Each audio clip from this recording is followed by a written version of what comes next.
Hi, I'm Carol Gray, and today Janet and her baby and I are going to demonstrate a technique that I like to call the womb dance. I didn't make up that name, one of my students made it up. I had all kinds of ridiculous names for this technique over the years, but ultimately one of my students said, no, this is the womb dance, and she was right about that. And this is an unwinding technique that I'm going to show today, and unwinding is, I hesitate to call it a technique because it's really a way of making contact with someone, with hands-on contact, and following movement in the body. There's almost always movement happening in the human body that we can engage with and that we can follow. And so when I make the contact and I follow the movement, I wait for signs of release, and we have some things let go, which is really awesome. So the way this technique is done is in this position that Janet and I are already in, and I'm going to reach my hands around Janet and put my hands underneath your belly. So, okay, there we go. Okay, so we're going to get in position, and then this is the most exciting part, okay, because it's going to look like nothing on video, and that is I wait. I'm waiting for tissue engagement. I'm waiting for some movement that I can follow. Now, unwinding is one technique that I can do with the womb dance. And I'm starting to feel a little twisting and turning from your angle. My right hand, which is on your left, is moving down a little bit, and my left hand is moving up a little bit.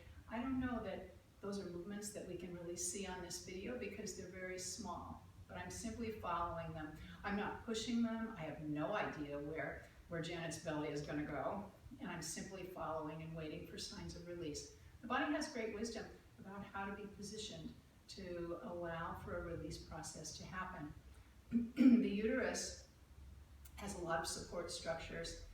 One kind of simple way to think of it is a hot air balloon. So the uterus is the balloon, and all those ropes that hold the hot air balloon, in a balanced way, need to have equal length and equal tension, and in order for the balloon to not list to one side. And when I think about all of the support structures, all of the so-called ligaments that support the uterus, I'm working toward getting balanced mobility in those structures.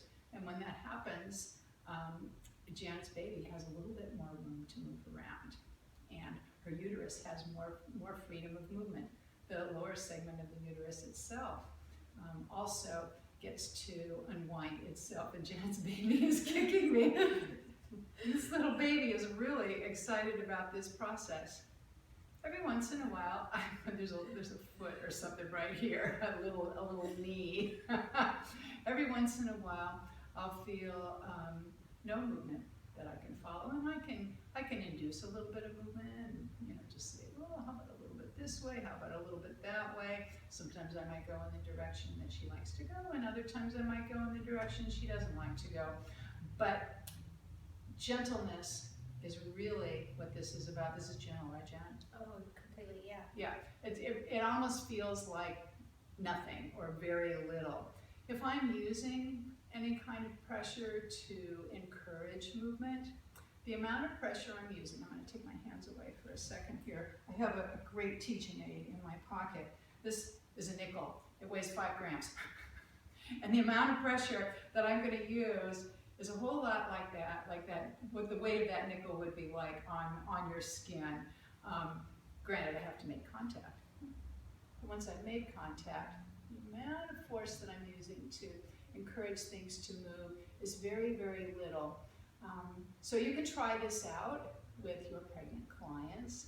You can try this out with your pregnant clients who happen to be in labor. You can also try this out with newly postpartum women in the first 2, 3, 4 days when the uterus is big enough that we can still grasp it. We can get some lasting change in the balance of a woman's pelvic organs, and that change could last her the whole rest of her life. It's a great time of healing when we have this kind of access to all of the structures that support, in this case, the uterus and the ovaries and the fallopian tubes as well. I think that's kind of it for the womb dance. This is how it looks, and I encourage you to try it out. And If you're unsure about how much pressure to use, back it off and use less. Always ask the midwife's question, what's really needed in this moment? Could I do less? What would happen if I did nothing? Try those things. This is only a hair more than simple contact, and that's it. That's it for today. I'm Carol Gray. You can find out more about me, more about the work I do and the classes I teach at my website, www.carolgray.com. Thank you, Janet. We did it. Okay.